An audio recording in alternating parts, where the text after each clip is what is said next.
friends, once again I welcome you in my class. As you know that I am Shivanand Singh and you are watching my YouTube channel Shiva is English Zone। बहुत बहुत स्वागत करता हूं आपका अपनी इस video class में। और आज की वीडियो जो बन रही है ये पक्का जान लीजिए आपके बहुत ही काम आने वाली। इसको हम नाम दे रहे हैं the sequence of the tenses, यानी किसी भी सेंटेंस में टेंस को किस सीक्वेंस में रखा जाए उससे संबंधित क्या नियम है। हम अक्सर कर देते हैं गलतियां, प्रेजेंट पास्ट फ्यूचर में हो जाते हैं एकदम चक्रगिन्नी और नाचते हैं इधर उधर, फिर भी सेंटेंस हो जाता है गलत।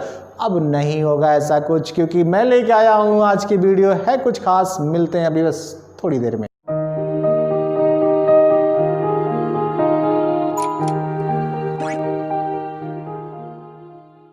तो आइए बात करते हैं नियम नंबर 1 पर।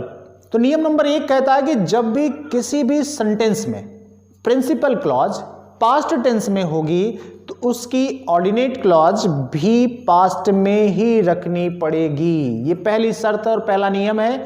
जैसे मैं कहूं my father said that Ashok had bought a car.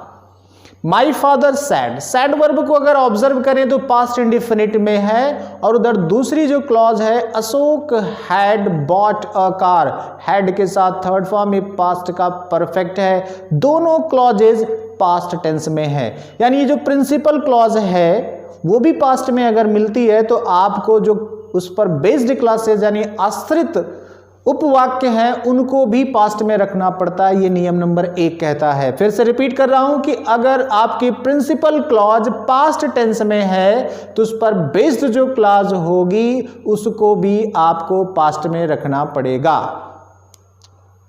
अब बात करते हैं नियम नंबर 2 पर। नियम नंबर 2 ये कहता है कि अगर आपकी प्रिंसिपल क्लॉज प्रेजेंट टेंस में या फ्यूचर टेंस में है, बात सुनिएगा, अगर आपकी प्रिंसिपल क्लॉज प्रेजेंट टेंस या फ्यूचर टेंस में है तो उस पर बेस्ड जो क्लॉज होंगी उनका टेंस आवश्यकता अनुसार प्रेजेंट पास्ट फ्यूचर कुछ भी हो सकता है।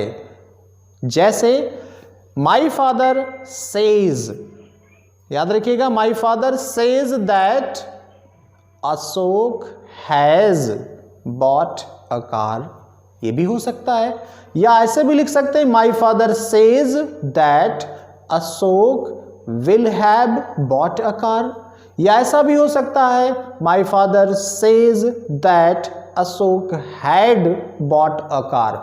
अगर आप ऑब्जर्व करें तो इधर की जो प्रिंसिपल क्लॉज है says says says, it means present indefinite tense.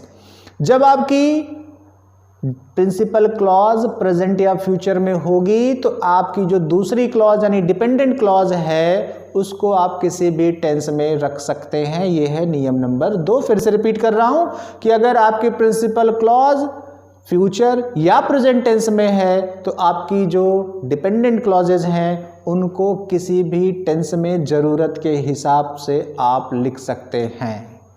तो अब बात करता हूं नियम नंबर 3 की।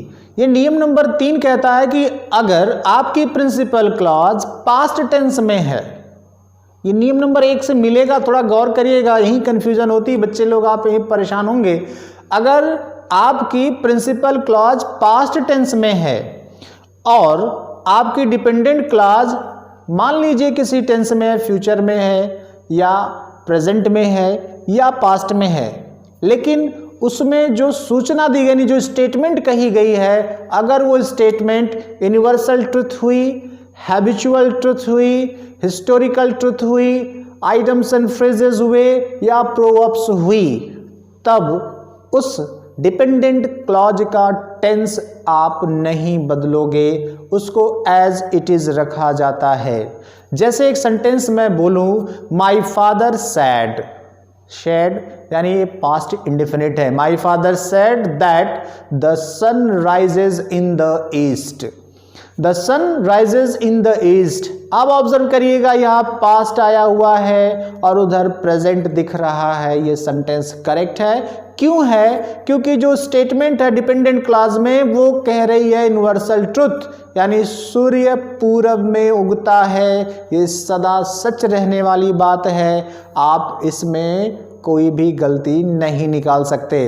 तो ध्यान क्या रखना है कि अगर आपकी डिपेंडेंट क्लॉज में कोई यूनिवर्सल ट्रुथ है, कोई हिस्टोरिकल ट्रुथ है, कोई हैबिचुअल यानी आदत संबंधी सत्य है, या कोई कहावत है या कोई लोकोक्ति है, तो आप ऐसे सेंटेंस का टेंस बिल्कुल नहीं बदलेंगे, उसे एज इट इज छोड़ देंगे। ये रूल आपको कुछ याद दिला रहा होगा नरेशन की, नरेशन में हम इसको इस्तेमाल करते हैं। अगर आपने पढ़ा है तो बिल्कुल भी परेशान होगा, नहीं भी पढ़ा होगा भाई तो नरेशन नाम की प्लेलिस्ट है, आप उसको पढ़ सकते हैं विधिवत मेरी इस क्लासेस में। ये जो वीडियो थी आपने देखी, डिपेंड थी the sequences of the tenses, और इसमें हमने बताया किस तरह से क्लॉजेज का ध्यान रखा जाता है जब हम किसी सेंटेंस को ऑन पेपर लिखते हैं। ये वीडियो बड़ी कमाल की होगी, अगर आप इसका इस्तेमाल करना सीख गए तो आप कभी भी आंसर लिखने में हिचकेंगे नहीं, लंबी लंबी आप एसेज को कंपोज कर पाएंगे, हर तरह से मददगार होगी। तो please like and share my